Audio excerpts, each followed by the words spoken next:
So it was a really big fight in the family at that time because my father couldn't accept all the potential I had, and I messed up in school and messed up in football. From the shy guy of Sens, I transferred to a guy who was able to attract a large amount of people in front of me. No, not at all. This is what I'm doing now. Even like now, I'm realizing in a way it was impossible to think. So Ed, if you have to take one-on-one someone, call out now. Who is going to be? If I go 1v1 against anybody. Yeah. Call out. I'll go against...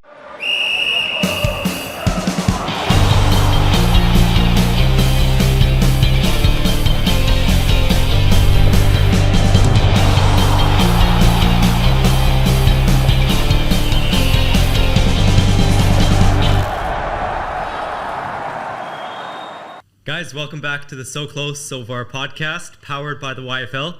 I'm your host, Sohail Var, with my co-hosts, Josh and Ben. And today, we got an exciting episode. We are here with arguably the most popular street football player, street freestyler. He started an insane movement. He is two-time world champion, freestyle world champion, and he is the CEO of Urban Ball. Also, the man behind the Urban Fight Ball vision, which we're going to be talking about today.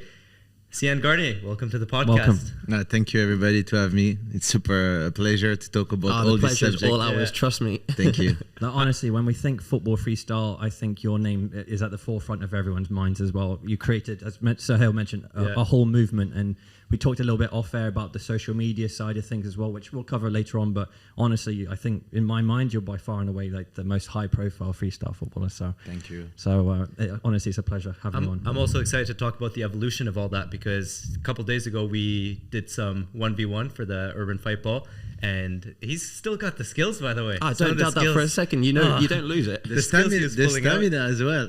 Yeah. We were playing one-on-one. It was super fun to still exchange with people who play football in different way. Sure. I still enjoy it, basically. And we were talking about how it doesn't matter what skill level you're at, what style of football you're at. If you're a football player, if you're a futsal player, if you're a freestyler, it's a game for everybody. So that's something we're going to talk about today. But it was a lot of fun. I had a lot of fun playing that 1v1. Yeah, it's like I used to play that game like when I was kids, basically. Yeah. And it was always a great way to interact with the other kids, even though we are not from the same place.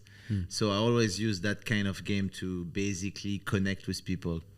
That's cool. So we're going to talk about all that today, but I think let's start from the beginning, I would think. So right? We just mentioned now, so I think this is episode number 6 and a third of our guests. So we had Bakary Sagna on before, and it's crazy to think that you guys are actually from the same part of France. So it's not a very, very big area of France. It's Sens. And what I looked up before is about 27,000 people in Sens. So how did you make it? Let's say, how did it all start?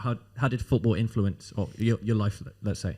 It's basically my father was a huge football fan. Since kids, I understand if you are good with the ball, you can impress people around you. That's, I think, why football is so popular. It's not because it's a fun game. It's you realize why the ball has a social power, basically. So I understand that really quickly with my father, with my family, with my friend. And I was trying to be the guy who's be able to be recognizable with the ball. Then the only place you can play football is in the club and in a football field, right? Sure. So that's how I start. Then I understand quickly I had some ability. I was a goalkeeper. No way. Yes, really? Yes, because my father was a goalkeeper. Oh, right. And you know, when you are a kid, there is 2 things you train. You train game and penalty. Sure. So when you are a goalkeeper and you know how to save the penalty, you become the hero. So I understand that. So I was a good goalkeeper. But after a while, like when I arrived 7 to 8 years old, I see it was boring to be at the goalie because my team was really good. Yeah, your skills were wasted. Your skills were wasted in goal. Yes, but I didn't know what skill I had. Of course, I was playing at school. I was playing everywhere. So I was good with the ball. It's not because you play goalkeeper then you are not good with the ball or you're not a good player. Of course, yeah. It's just a position you play for like 1 hour only, you know? Sure. So, yeah, I asked my father if I can go out of the goalkeeper. I didn't want. So for 1 year I was stuck, and at the end of the year I asked my trainer, I have to go out, at the training I score all the time, you have to put me out. And he was super scared to put me out of the goalie because my father will say something. He'd get angry. And by chance he was not there at the game. No way. So he put me and I score maybe 10 goals or something like that. Wow. Then he say, okay, next week you go to the over category. Yeah. Then my father found out, he was mad, but he came and he saw me playing good. Then he accepted. Then it started like that. At the age of 11, my cousin went to a camp out in a different city of France, super far. I never went out of my city, and I asked my mother if she could bring me there, and she couldn't. But my nanny, when I was kid, had a special card to travel everywhere in France, and she proposed to go with me to this camp. Okay. She came, she bring me to this camp, and after one day there is like a guy who came to me and said, "Where do you play?" I said, like, I play in Sens, like near Auxerre. And say, okay, what do you want to do? I want to be a football player. Okay, we will call AG Auxerre tomorrow. They call Auxerre, and they managed to have me a trial. Just like that, so Just quick. like that. I didn't even know. My dream was to be a football player, but Yeah. I didn't know how to do. I just was playing every time, everywhere with the ball. They called me Captain Tsubasa. I always had the ball with me 24 hours. That was basically what I was doing. Yeah. Doesn't matter if I was doing goalkeeper, penalty, I just was playing like that. Then I went to Auxerre and I did this trial. We played like one game, I scored 3 goals, and that's it. It started like that for me to be a football player. So you were with Auxerre full time then? I Yeah. went at Auxerre Academy at 12. Okay. I met Bakary actually when he was 13. I knew him before because he was playing for Sens. I was playing for Paron, which is like a small city Okay. just near Sens, right? So I know him, he was really good. Then we went together at we call that the internat. It's like, it's not really like the full academy. It's like the player who come from the near city of Auxerre, you go to this place. And player who come like really far, they go to the Okay. academy. Yeah, So understood. there is a big rivalry between those two entities. We all play for the same club, but there is different way to sleep and to have your journey organized, basically. Okay. And I was not really agree with that way because I felt like it was not fair because my city is just near to not have the best treatment. So I changed the club for Troyes after like 2 years. And in Troyes, I basically end up to have a big beef with the coach because the way it was too much. It was too much. He think, football was him. And I didn't accept that. And I didn't have the big character, to be honest. I was a bit shy. But for certain decision, I knew how to stand. And I didn't really accept, so it was terrible for me. You knew what was best for yourself. Yes. And I got also some injury at that time, and he used that as an excuse to put me away a little bit. But I keep doing till I reach like 18 to 19 years old. I still working with the professional team sometimes. So I was not like the top guy in my category, but I was training with the pro, so I could maybe see a possibility to be pro. Then at the age of 18, I broke my ankle for the 3rd time. Wow. And that was like the moment where the club come to me and say, we cannot really count on you if you have that amount of injury. Because every time I had like really, not like one major injury who stopped me, it's like basically chronical injury I had since I was 12. Because after that, I realized I had the inflammation chronical problem, which was cured with the science we have now. But back then it was like, oh, you have pain, you just have to rest, which is the worst thing. Yeah, exactly. Then I decided to come back to my parents, and my parents work for a company, but I don't know. In France, we say they work at the usine. It's like, they do the typical 7 to 5 p.m., okay, yeah. It's Yeah. a bit tough to work, it's a bit repetitive. And the worst thing they want me to not do is to go to work for that place. Yeah. And what's end up? I came to work for that place. So it was a really big fight in the family at that time because my father couldn't accept all the potential I had. And I messed up in school and messed up in football. Just because I didn't find myself in a way. Then at that time I decided to go to Paris, and actually the way I go to Paris, I was playing for Sens just in the time to find another club, and we had a game in Paris against another club, and the coach didn't use me, And I was mad, so I stayed in Paris. The club came back to Sens, and me, I stayed in Paris. And when I stayed in Paris, I was searching for stuff to do for 2-3 days, and I found an opportunity. I found people playing on the street. I found dancers doing street shows, and basically the vibes of Paris inspired me. And I found maybe 6 months after how to do freestyle, basically.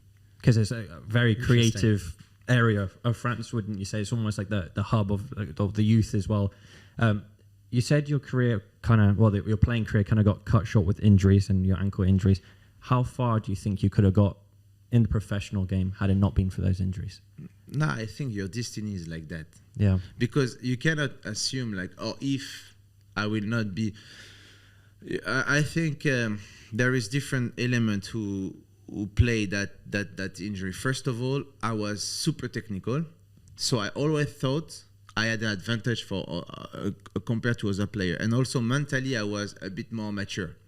But that's play my weakness later on, because I thought I don't need to work on my skills and my talent. I felt everything was already on me. So sometimes I didn't sleep well, I didn't eat well, I didn't pay attention on small details maybe who could affect my health. And I understand this now. It's not necessary it will be a measure of things if I was doing it at that time, but maybe it could play if I was maybe a player who was not that ability to do skills and dribble people. I will think, okay, if I really want to play, I need to put on the work. So put every advantage on my side, maybe. So, but it's like that, I think I was the type of player who was good with the ball, understand the game.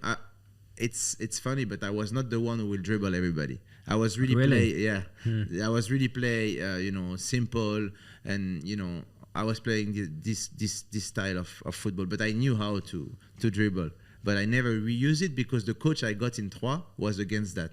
So for 4 years, it was like almost impossible to dribble. So yeah, I think I could have a career, not maybe being a Ronaldinho or something like that, but I think it's mentally, if you put me in the best condition with the best moment, I can really perform well. And that's what freestyle did for me. Because, when you're on the stage, you are a world champion, people announce you in a certain way, you can basically impress everybody. And I realize now, when I'm doing shows and stuff like that, and I'm in front of people, there is a certain way people see me, who put me in a certain state of flow where I will perform for really, really nice. Even though I have pain or I'm injured or I'm not in the best shape of my life, I will always perform good because people see me as a superhero. And it was not the case as football. So I will tell you, like, if I had the same character, the same image as I am now in football, yeah, I'm sure I can add a great career. But it's not the case because you have to build this character. And that's the whole game in football. Yeah, true. Even I did some digging at your time at Auxerre. You were, I think, 2 years younger than Philippe Mexis and Djibril Cissé, who were there at the same time. Legendary manager for over 40 years, Guy Roux. I hope I said that with a nice French accent. I saw some comments from him, and he referred to you specifically as a very technical player. So that aligns with what you were saying. Who were your biggest influences with regards to freestyle specifically? Was there anyone that you looked at? Like, who was your reference points? I will not have one guy, but I just understand how the movement start and where it could go. There is one guy called Soufiane Touzani. Yes. You guys might know him. He put the first freestyle video on the internet. He was not the first freestyler actually, or the best guy, but he was the one who first put the video, and with the music and the style he got and the fact he was doing different type of technique like air move and ground move, it's showcased a lot of what could be done and how people consume that type of content and that type of skills. And I understand really quickly what was the reality of that skills. It's not really something you are born with. It's like something you work on, And so people thought, okay, this guy, is really talented. And I thought, no, okay, I can do that. I just need to train and put it on video, and that will impress a certain type of people. Okay, that's easy. Then when I went to Paris and I started to understand people was doing street football, show performance, dancer, artists and stuff like that, I thought, okay, I can use my football skill ability, and instead of performing only on internet, I will perform on the street and win money. So I was doing busking, basically, I was performing. And that was the best school for me, because from the shy guy of Sens, I transferred to a guy who was able to attract a large amount of people in front of me, and by just throwing jokes and stuff like that. And I realized also your package with the skills is not important. What is important is how you build the storytelling with the people who watch you. Yeah. And that was more important than the skills. And I learned that in the street, and that all together become my character. My name is Arnaud. I'm not even like Séan is a fake name. People, first time they see me freestyle, they call me Sean Paul because I had the bread. Yeah, sure. Yeah. So I took this Sean name and I transformed to Séan. Ah, okay. And for like 1 month, they thought I was a Brazilian guy who didn't speak French and stuff like that. Because I was so shy, First time I go on the stage, I didn't want to go on the stage. My friend told me, oh, you have to do that, Then, I understand how to build a character and how to build like a kind of superhero where you can put this superhero everywhere without taking any risk and be ashamed of anything. Sure. Yeah. Yeah, absolutely. I can see that with Séan, obviously the confidence that freestyle gives you, building that character. When you talk about the busking, I'll touch on it a little bit more later, but during my teenage years, not to make any comparisons at all, but not many people know that freestyle football was a big part of my identity. Obviously, with the movement and the whole, growth of YouTube at the time, You did freestyle. I tried. I've obviously I don't claim. Séan, tell me what you think about these. Let's see it. Josh doesn't know I've taken Are these. these pictures or videos? No, pictures. So Okay. this is Josh. This is 10 years ago. I don't know if the I camera was can not see this. prepared for this. Nice. Yeah. Look like you, Josh doesn't know what's coming. look like you're trying something. No, so Has it changed? yeah, it's changed. I don't know why we're showing this, by the way. Yeah. So we've got Josh. Right, so this is probably, I don't know, 18, 19 or older, maybe much older, but what I was going to touch on, I used to make home videos of freestyle videos, put it to, what are you doing? I can't believe you're showing this. Which year was it? So it was, I'd say around 2006. And the reason why That I'm was going to say the best one. 2006, the reason I say 2006 is because I had a couple of DVDs, and I'm going to touch on, there was one called The Urban Freestyler, and there was Billy Wingrove. with Billy Wingrove, Paul Wood, and Gabeshi, and so many other ones. And also there was one called In the Hands of the Gods, which was with Jeremy Lynch and Paul Wood again. And I was just going to touch on, because it's really interesting to hear that you used your superpowers for, busking initially and created that persona and that confidence and that aura that people related to. And but yeah, there were other freestylers at that time. In the Hands of the God, it was Jeremy Lynch plus 4 other people who used their superpowers to make money, to basically afford to get from the UK through America to get to Buenos Aires in Argentina to see Diego Maradona, their hero. So yeah, it's just interesting how far your skills can take you, and the influence and the power that you can resonate with the people. Yeah, because like the thing is, when I was kids, my dream was to be professional football player. That was my dream. But at the end of the day, I understand my dream was not that. My dream was what I like to do instead of my dream was to connect with people. That's what I like the most. But I was not able to connect with people outside of the fact to have a ball. So the only way to connect with people with the ball is to play football. But when I understand you are not obligated to play on that pitch, you can take the ball, go outside of the pitch and become a skiller in different situations.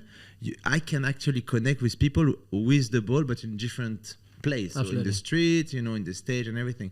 Then that took me the time to learn how to speak and everything. And now I can connect with you in a podcast.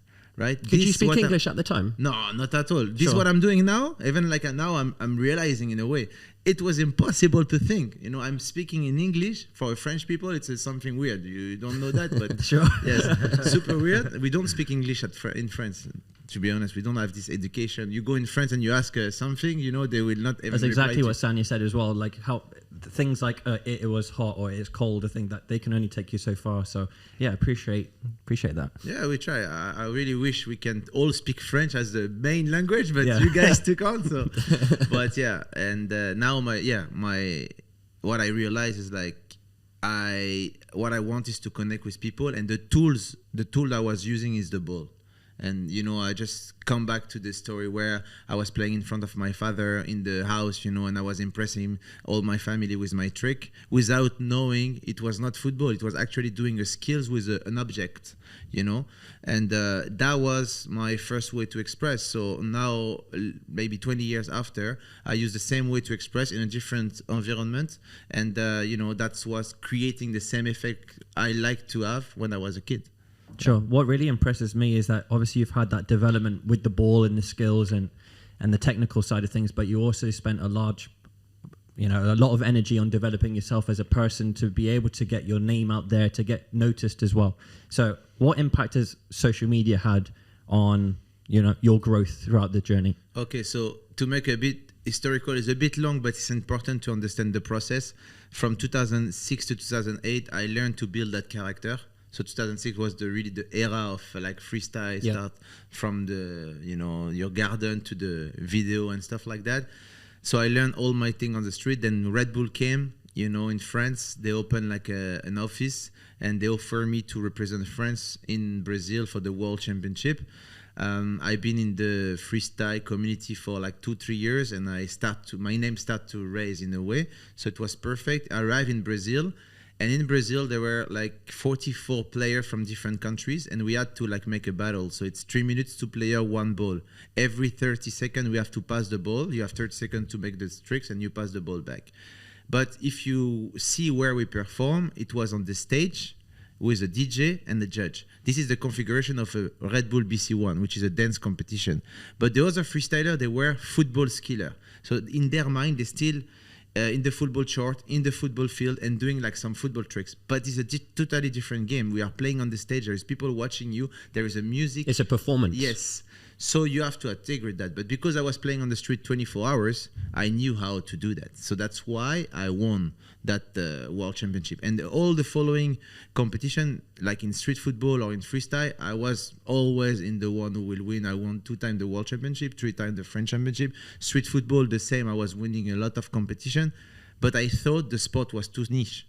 It was impossible to make a living out of that. So I was thinking, what would be the way to make something else? So I start to know, okay, what people like to see, it's the panna. They like to see the nutmeg. At that time, panna was something really big in Holland and Belgium, but not in the world. People still understand nutmeg is just like something you do by the moment. Sure. Which is really panna is a science where I can tell you in 1 second in how long it will take me to nutmeg you, basically. Yes. So I understand if I do a nutmeg, okay, on the football player with people watching, that will create a sort of buzz. So when I understand this element, I was trying to combine all of together. I signed for Red Bull, and at that time in 2011, Neymar signed for Red Bull as well. So I create my way to go to Brazil to meet Neymar in a Red Bull event, and I was trying just to spend with him 1 or 2 minutes on the stage. I found a way to do it. Then I had the chance to do the t-shirt tricks at that time, where I put the ball in the t-shirt.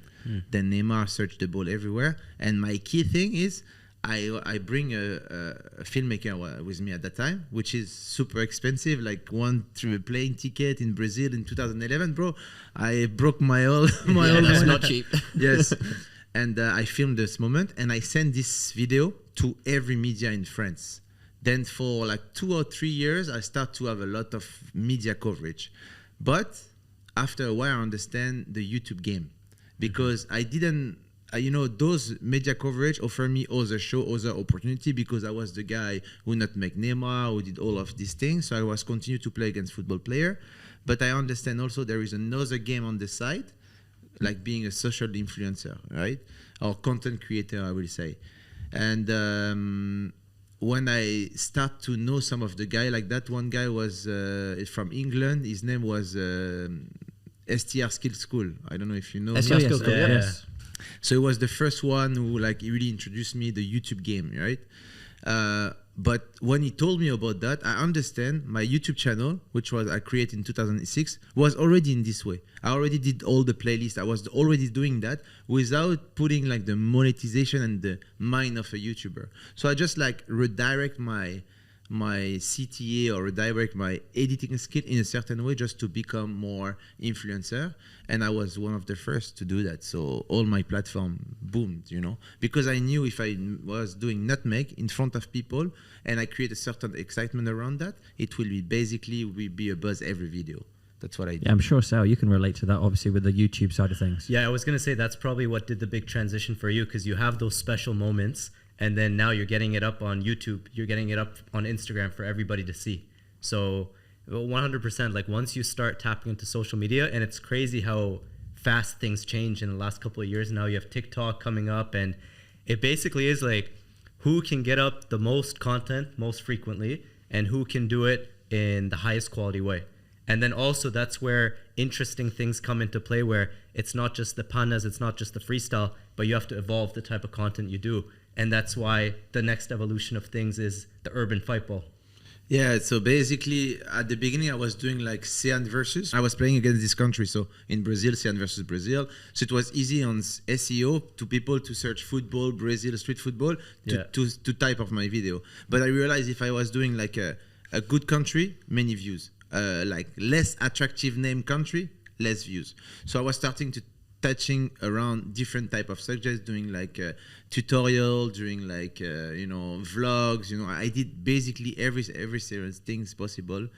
And after a while, I inspired a lot of generation in different ways. And I see now the new generation, what they're doing. They are good with the ball, super skillful. The guy we play with last time, the Belgium, you see, they are Very super good guy, yeah. But what they have to do is I don't know how to say that in English. They have to fake their content in a way. They have to do entertainment content, but I feel it's not really what they want to do. But because they have no choice, they have to create content who seems interesting and funny to stay relevant and collect numbers. Yeah, that makes sense. But I already do this pathway because I did maybe 10 years of creating content in different platforms. So I see the end result. I see how the brand will react to that in 2, 3, 4, 5 years, how you have to build your ecosystem, your community. And because when you do with the ball, you do like a visual performance and not a talking performance. I am talking about people who do skills, not people who like do educating football content. Yeah. When I do nutmeg, I'm not talking. So the video might be viral in India, in Brazil, in Portugal, or something like that. Yeah. But the next content I will put is a tutorial, for example, in English. So most of the people who watch this first video, they will not relate to the second one because they don't speak in the same language as me.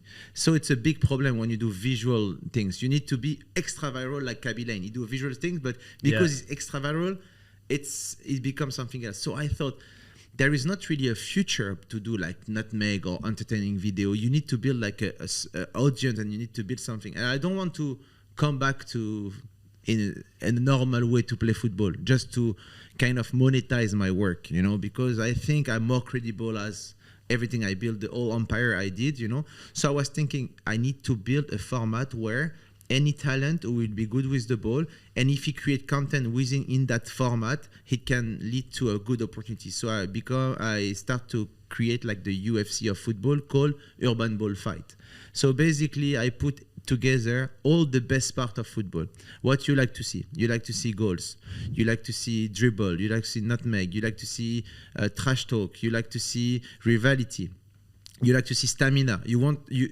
Football people, they don't like also to see freestyle as like it's too much freestyle, so they don't take it serious. Sure. I'm sure so Sunday we organize like a small urban ball fight funny tournament. I bring different type of people, and I'm sure half of you guys were thinking, oh, it's gonna be a freestyle stuff, right? Yeah. So you come in and you think it's gonna be cool. We will enjoy. But when you step on the pitch in that typical format, you really need to have it's really strong, it's really hard, you cannot play just like that, otherwise you get smashed.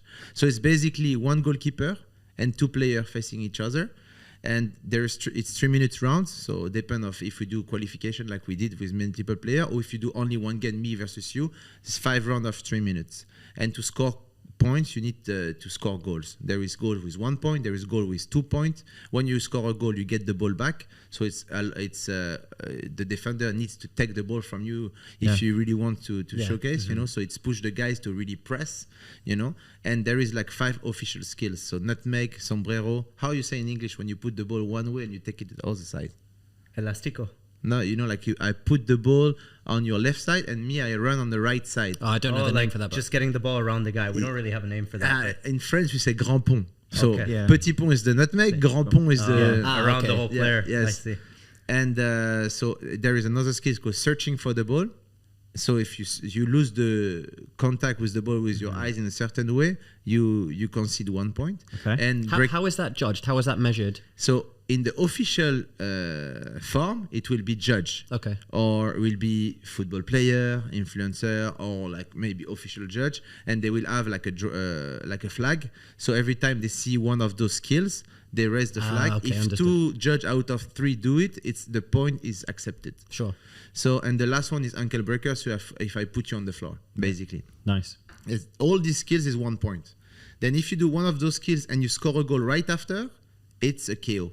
So it doesn't matter if you win 3-0 versus me. If I do this, I will win the So game. it doesn't have to. The round doesn't have to last 5 minutes. If that move is done, then the round is over. Yes. Oh, okay. Nice. So if you nutmeg in football, you need to get the ball back. And if you score, it's even better, you know. And everybody will watch this action. They Because watch it adds more purpose to this skill. Yes. Yeah, we had a couple KOs on the weekend, and that's one thing I really like about this sport is your legacy's on the line because it's not a team sport. It's kind of like 1v1, right? So it gives you that vibe of combat sports where you have to train, and when you're performing and you're going 1v1 against somebody else, like your legacy's kind of on the line. So it was interesting for me too, going up against some of these futsal players, the freestylers, and you see the different types of skills they have, and you ask yourself, can I compete? Can I beat those guys? And it's really cool when you're on the pitch and you do certain skill moves and then you beat them. And what we talked about too is the whole drama and beef aspect of things. Once you start hosting events, people start really, really tuning into things because it's kind of like UFC. You build up the hype for a fight, you do the trash talk, and then once the event comes, everybody's kind of excited to see, okay, who's the guy who's How did gonna you get take on? it. I did pretty well, so I finished with 4 points, Wait. I think. You say that. Yeah, Did he do well? no, I can show He you. has the notes. So basically, the way I do qualification, I don't do in like a classical way, like knockout. I do in the 7 to smoke. So you have 7 guys to smoke, right? So we are in line of 8 players. 2 players are playing. The winner stays. The next player on the line goes against and stuff like that. More you win game, more you collect points. And the 2 players at the end who get the most points go to the final. Nice. So that's the way we do it. And so we collect 4 points, which is the best score outside of me. Really? Oh, Yes. So I was close to making the final then. Yes, You yes, sound yes. so surprised. Well, next time we have to do a 1v1. Yeah. Because we didn't get to 1v1. Yeah, because normally, I don't know why, but this time, like, the same player was winning against the same player, so we didn't mix. Normally, like, every 2 games, there is a new guy, so it mixed more. But this time, we didn't have the chance to play against What I like is, obviously, it sounds like there's huge rivalries that can be formed, but it's the intensity of it as well, because typically in the past, with these kind of battles, it's more of a show. One person will do all the skills and one person watches, but you have that incentive as a defender to press because you have to win the ball to get your points. So, that's really interesting. I think, next time you have it down, if you have a little 1v1 battle, we'll get that recorded for sure. Yeah, we'll have to get you guys down too for... He's the next best world freestyler. I can't believe you brought out those pictures, but genuinely, No, but actually, this format is not for a freestyler. It's for Because- everybody. Sure. Because for freestyle is like when you have to do skill with the ball without any opponent. I think it's actually the most difficult for a freestyler because for a freestyler, everything's usually in the air. Yes. But this one here, it's all about who can do There's the a best purpose skill to it. moves There's shift an you from left opponent. to right. Yeah. Who can score goals. Yes. You need to score goals. You see how many nutmeg I did? 0. But I score so many goals. Some good ones too. Yes, a little bit. So what was your go-to skill to get the points? It's like for me, it's like a MMA. Yeah. MMA, it's really tactical. It's really like a game where you have to understand how your defender and your guys in front of you. So I was playing all the time against freestyler. So they know my pana ability, they know my skills, and they can read me. So there is no point for me to do pana against those guys. Yeah. So what they don't are good at is to run after the ball. So every time I was pushing the ball, they were surprised. You So create that space and then you shot. It was that's a goal right away. But if I was playing against you, I will mix a little bit more. You're gonna nutmeg me. Depend of your ability to take the ball. Just say because I see you are pretty fast. Yeah. And most probably you will take the ball with your right foot. You will be a different like On an angle, on an angle. So you will be like that. So for this typical position, I already have 5 or 6 skills ready for this thing, Yeah. and it will depend of which distance or which rhythm you will take the ball. Based on that, I will know. At one point, I need to do these skills, but I will not throw the card directly. I will go left and right. I will entice play the you, game. draw you in. I will see which distance you're going. Yeah, I think people underestimate how much science there is behind it. You referred to it before, especially with the panna competitions and that whole wave that took over, like Belgium and Holland, for example. But even when I watch people who panna in the street, for example, there's times where I don't see spaces between people's legs, and they just judge the movement, They judge the anticipate spaces, it. they anticipate it. But that must, how much work goes into that and understanding the anatomy and the body movements. And like you said, you're looking at Sahel, for example, and you're understanding, all right, how much pressure he's putting on this for, or when does he retreat, when does he press? How much work do you think went into getting you to that position? You don't really measure as a work at the beginning. You just play one-on-one with a lot of people, especially Pana. At that time, we were playing like 24 hours on the street. I was performing the freestyle show for like 10 minutes. Then between reset up the next one in like 10 minutes, I was playing against random people like that. So it's basically like you start to feel people, and there is one Pana, I don't know if you can put it in the video, but when I was putting the ball in my t-shirt, it was doing 360. And when the ball came out of the t-shirt, I knew at that time the guy will put his leg, but it's not like I knew, it's like I felt it. It was natural. It's like that. An But instinct, yes, you work till you feel it. But I think that's a human ability. We cannot really measure that, but we have a lot of sense. We cannot like really put name on it, but at the end we feel things. It's more emotions. For sure.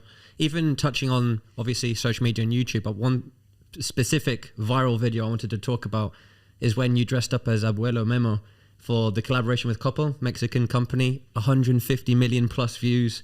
That's when you dressed up as an older gentleman and you surprised people on the street and you did all your skills and scored some incredible goals. What I wanted to ask, what was that experience with the prosthetics like? Because I don't imagine you've done anything like that before. And was the reaction of all the players as genuine as it seemed to be on video? So there is the whole story behind that. So this video was created in basketball first. So I was not the one who created that video, to be honest. But I was doing already like prank video where I was dressing as different character, like Spider-Man and stuff like that, to prank people. Then one day there is my phone ringing maybe 25 or 30 times by different type of people. And my wife told me, hey, you have to reply. There is something weird. It was 2 a.m. in the morning. So I started to reply to everybody by message, and I realized they all contact me for the same opportunity. Like these people want to reach you because they have something to offer you. And I called them, say, we cannot say you what is it, but you have to fly to LA tomorrow. Okay, no problem. I'm going to LA. Then I realized I'm in competition to do this video with football players. Oh, wow. They are aiming to have Messi, Neymar. Oh, really? And you beat them. Wow. And basically, they wanted to have someone to do the stunt, So we went to start the makeup and everything. And I told them, you really want to see how it look like? Just like dress me as anything. And we go in any court and we play against people and you will see. So I don't know what was it. I think they put me at the dirt or something like that. Or I was recognizable, but at that time I was not that famous. So we go in a park and I start to play with people and I start to do the nutmeg and everything. Yeah. And I told them, you see, you don't even need to fake the video. It will take you like just 10 minutes and we can do it. And that's how I get the main role in the video. And I think their negotiation with the player took so long and they had to shoot it in like 2 weeks time. So they didn't went further than that and they say, okay, you're going to do the full things. But you see, 1 year after, Ronaldo did the kind of the same video, right? So he was also on the pipe to create those kind of content. Okay, understood. So when I arrived, my main recommendation was let's film that as a real thing, even though people know it's a shooting because they saw the camera and everything, but they didn't know what was the purpose of the shooting and who I was. So I said, tell them to play a competitive game and just introduce me in the game and I just will play and I will try to make as much skills as possible. Then after we will reshoot some of the moments you want to have a better angle and stuff Sure. like that. Yep. So in the video, I think like 70% is fake, but 30% is like the real moment. Natural reaction. But every single skills I put was a one I really did in live against people. So it's not like I'm not able to put your pants down because I already do against people, right? Sure. Or I'm not able to nutmeg you because I did many times. So it's not like a fake video. But for sure, when you do a commercial, angle, stuff like that, I will do skills on the other part of the court. If the camera is not well placed, it will not work, right, on video. So, yeah. In terms of like, is there a limit to the creativity of skills? Obviously, there's the influence of dance and maybe break dance and other sports like basketball as well. But is there a limit? Like, how far can people go in terms of creating new skills? Or is it done? No, it's never done. It depends of the purpose and where you have to execute these skills. For example, if I have to do a skills on the stage and the stage is like just the distance of this table, this table will allow me to do a certain type of skill. So maybe I need to do stuff more control. So maybe I can, instead of like putting the ball on the top of my head, I can maybe put it in sideways and here. So I can find a different angle. But if I do a show in a big football pitch with like 80,000 people, if I do this little variation, you will not see it. Sure. So the creativity you need to put on is like how much things I can do, putting the ball in the air, maybe do a backflip and get the ball back with the side. I don't know. There is many things. It depends like what's the purpose you want to create the skills. If it's for video, now the trend is vertical. Is close to the camera, maybe a low angle with a wide, So that's allowed you to create some skills. You see the trend like where the people who are in Dubai now, the English guy, the English influencer, they do a lot of skills, dribbling the guy and they follow, the guys also. Sure. Yeah. So that's the kind of things. And you never think 5 years ago those kind of dribble were even possible, right? But because now it's the trend and they want to create skills with the purpose to creating content. But can you use these skills in the game? That's a different story because maybe you don't set up the move based on the defender, space and stuff like that. And that's also the football audience. They sometimes not accepted this type of things. They will see these skills and they will say, but you cannot do that on the pitch, which is normal. But the purpose of creating these skills was not to put it on the pitch, was to just do a beautiful video, right? So that's the whole aim of the one-on-one, because the one-on-one for me is to like reset up everything. You have one opponent in front of you. You can kill him in any way, and he will try to take the ball from you anyway. So let's see your ability. And if we film, it will be close and enough viral for you. So, and you have goal also, so you can finish your action. One thing I wanted to bring up, and it brings it nicely, because you talk about how certain skills are transferable. And in the football society, maybe they look down on freestyle skills and they say, but you can't do it in real football. I found a quote that you actually said in an article some time back for, I think, a futsal article. You said, "It's like a war. If you only have an air force, you won't win the war. You need soldiers, tanks, different weapons. In football, it's the same. If you can only control the ball with 1 foot, you only have one weapon." So it touches on nicely that football is more than just, it's more than just dribbling or more than passing. And like you said, even with freestyle, it's more than just doing keepy-ups or around the worlds. You have Pana, there's different formats for it, like you said. Yeah, but you have to be really strategic. And I will compare two different type of player. You will have the guy who's really complete, but you don't know he's that complete. He's just showcase a side of his game because he don't need to do more, because what he's doing already on the pitch, it's enough for him to prove he's good to play at the pro level. But maybe in one time of his career, he will struggle. So he will be able to use another part of his game where he already mastered, but he didn't have to show it before, right? Then there is another player. Everything was made for him. Let's take Messi, for example. He's short, he's left-footed. He was considered as a technical skill guy when he was young. So everything was pushed for him in a way he don't need to do certain thing on the field. But if he perform with this crazy thing he can do, it's enough for him to be credible.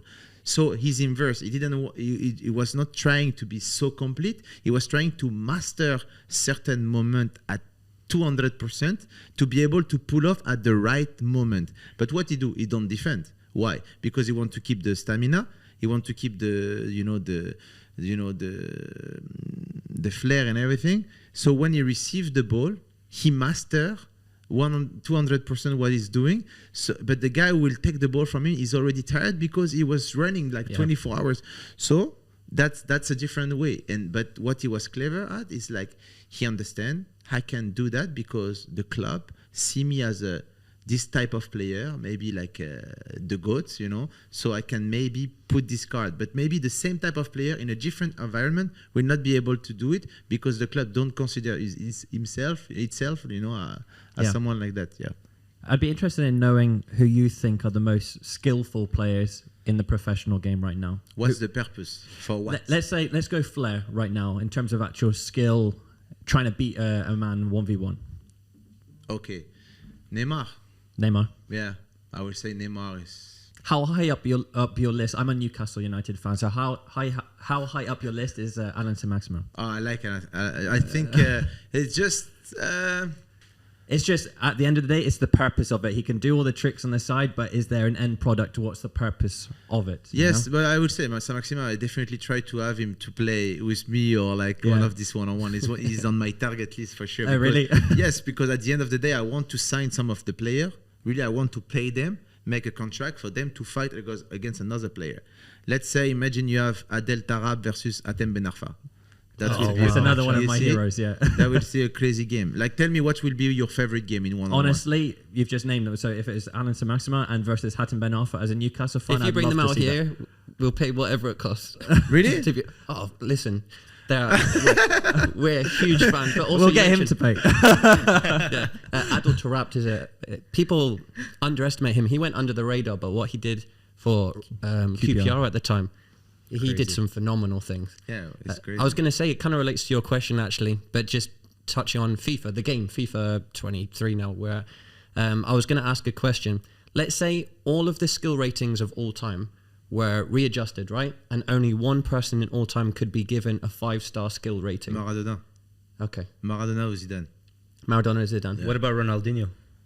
Yes, but with the evolution of themselves in the time, and now it's coming, after their prime, I can see, who has more variety.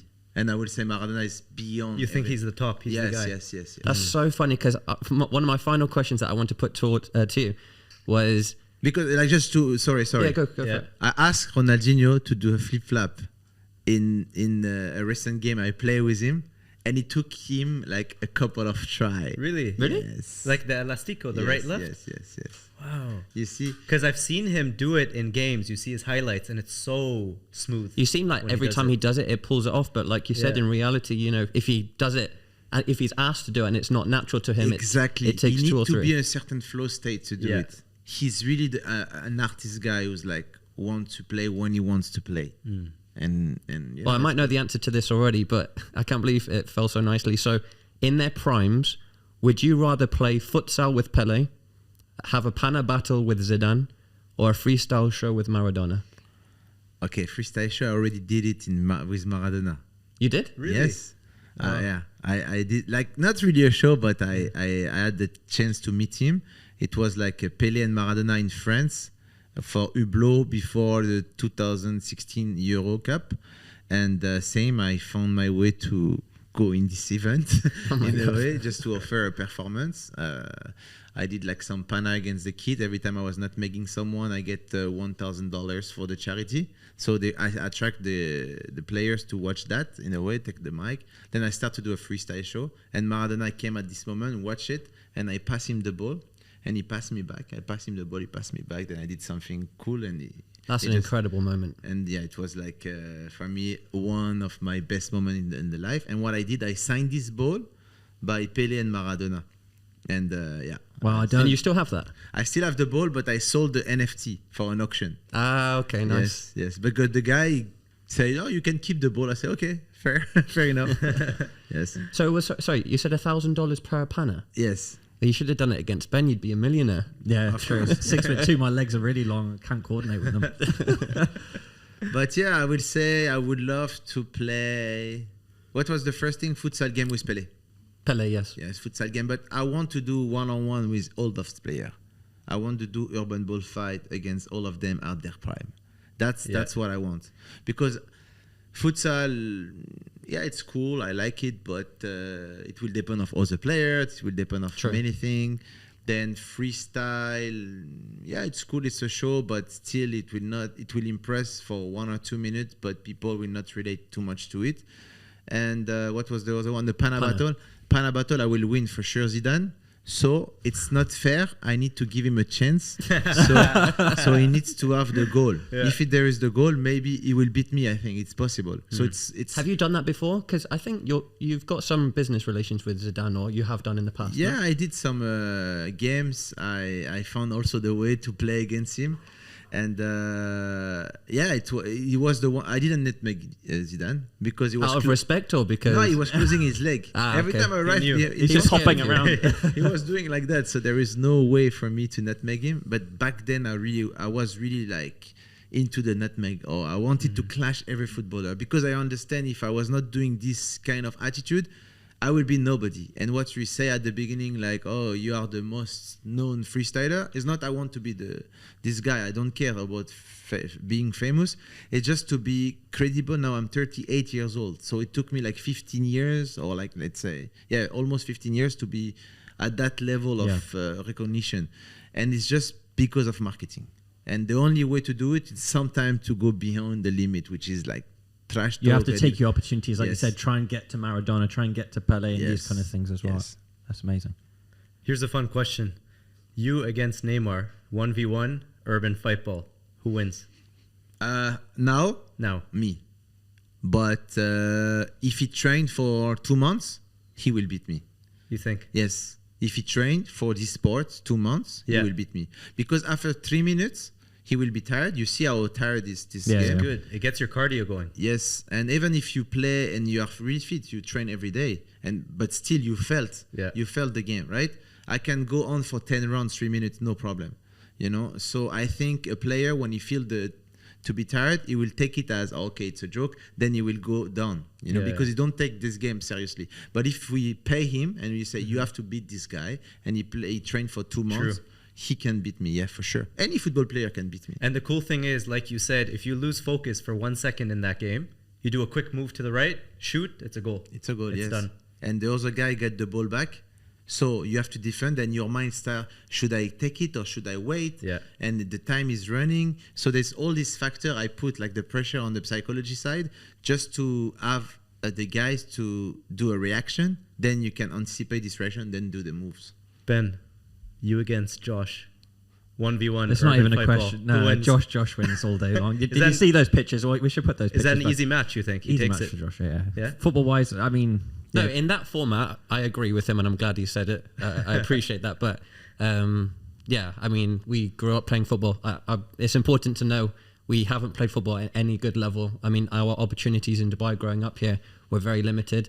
So I think that's probably why freestyle football was so important to me at that time, just because it was another way that I could express myself and just kind of differentiate myself from other people. I mean, I'm growing up with a twin brother, for example, and we're all like, we're put in the same category for a lot of the time. So I thought, well, what could set me apart and what gave me confidence on the pitch when I did play real football? So I think 1v1, I'd kill him. And we come back to the origin of football, why it's so special and so famous, is the most popular sport in the world, is because like you couldn't really play football at the way you wanted to play with, but you took the ball to stay relevant within the people around you with that element. And that's what is football for me. If you are good with the ball in Africa, in the middle of anywhere, the boss of the village will come and say, okay, this is our village and this is the best guy in football. They will not say that for all different sports. It's because this object has a really social power, and that's why it's the most popular sport in the world. But my mission is to create this new sport, urban bullfight, to give the platform for all the players who don't have the abilities and the opportunities to express in the 11 side. And if you see now, there is a huge switch in the attention of the audience. They want to consume game in a different way. They watch vertical content. They watch game on mainly highlight. Highlight is like 3 to 8 minutes. If you see also the biggest Instagram account is Ronaldo. The second one is Messi. It's not Manchester United, not Real Madrid. Yeah. So that's mean like people like to follow the individual rather than the team. And also, if you remember, the World Cup final was 2 billion views. But Ronaldo, when he signed for Al Nassr, was 3 billion views cumulate. So what does it mean? People like to watch the individual and their news around. So if you do like Messi versus Ronaldo one-on-one, Imagine. it's going to be a biggest sport event than the World Cup, Ever. I bet. And it's going to be the biggest one. So that's my take. I go to them. That's my goal. I want to go to Ronaldo and Messi and tell them when they're retired, okay, listen, you broke all the record, but you don't have this record, the biggest sport event in their history. Let's make it happen. But what I did, I already built the whole format of the one-on-one. So they will not create their own event because I already built the You have creativity of what the one-on-one should be. So that's my main target, to have those players to create this thing. How long do you think something like that could take? Yeah, what timeline have you associated with that end goal? As soon as they're retired, I would go to them. I already I'm creating the pathway at the moment. That's what I'm doing. Where would and it just be? by saying it, I just do Speak it into existence. Yeah. Yes, like that. Where would be your dream scenario for that, location-wise? Where would you want that to happen? These Portuguese, Argentinian, wherever it makes sense. Maybe in Spain, because we can make Madrid versus Barcelona True. back then. Classical. Yeah. Yes, maybe. But now Ronaldo is big here in the region. Maybe Messi will make a move in the region, so True. maybe we'll be Yeah. around. You should do it on the helipad of Burj Al Arab or something Also like in that. Dubai, no problem. Visit Dubai if you want to put the check, no problem. For sure. Who do you think wins that match, by the way? At the moment, Ronaldo. At the moment, but same. Like the way I want to present is like if you go to two guys to fight against each other. At the moment, maybe the best will win. Yeah. But if they train 2 months, it will be down to how they train, how they analyze their opponent, how they will build the strategy around the game. So, and that's the whole beauty, because the press conference will make all this Create storytelling hype. and everything about that, Yeah. and they will train for that reason. It will not Yeah. just like having Messi and Ronaldo playing now. You have to make them prepare for this event, and Messi will maybe change his game or defend in a different way, or think about it. Just think about it, But at the moment, I think Ronaldo has more skills and abilities. He's stronger.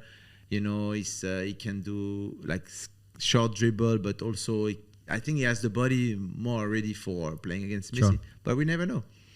Do you think there's too much on the line for either of those two? Do you think? Obviously, I pray this happens, and I'm sure they're watching this now.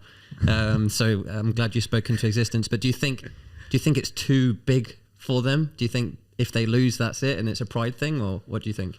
Yeah, but we can always create a scenario. It's not a problem. We can make a revenge. I think all the champions, lose one day. It's like you said, like UFC and all these boxing fights that we're seeing now. Everyone puts themselves into it as the favorite. You lose, you come back and you demand that rematch. I feel like Ronaldo would want that too. It builds the After Messi storyline. just won the So World ultimately, Cup. you want that. Yes. And as soon as you have one of them calling out the other one, Yeah. Yeah. he won already if the other one doesn't reply. So, True.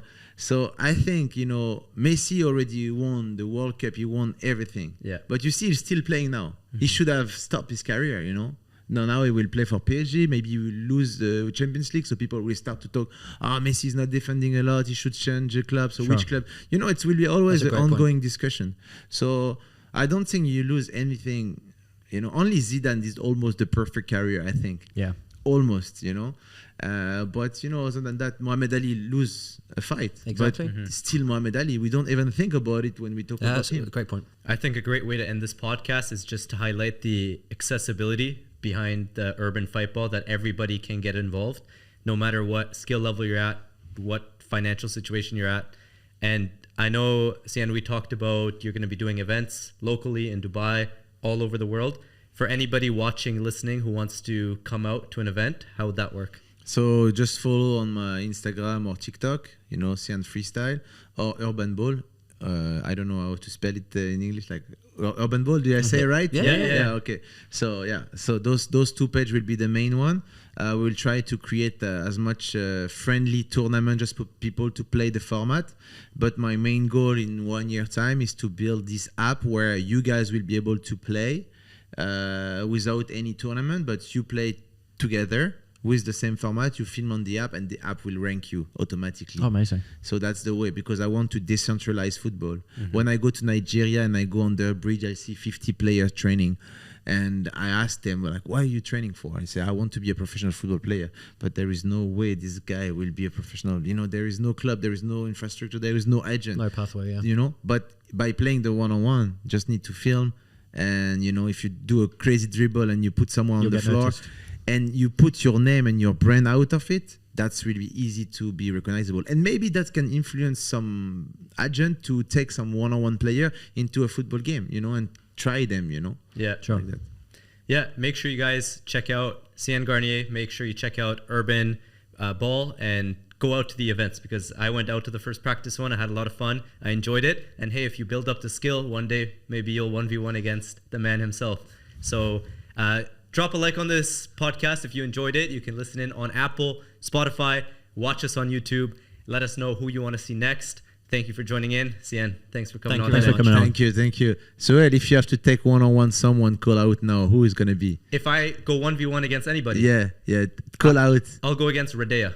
Oh, Radea, bro. Radea, It's let's for go. you. 1v1. Let's make it happen. Good. All right. Peace out.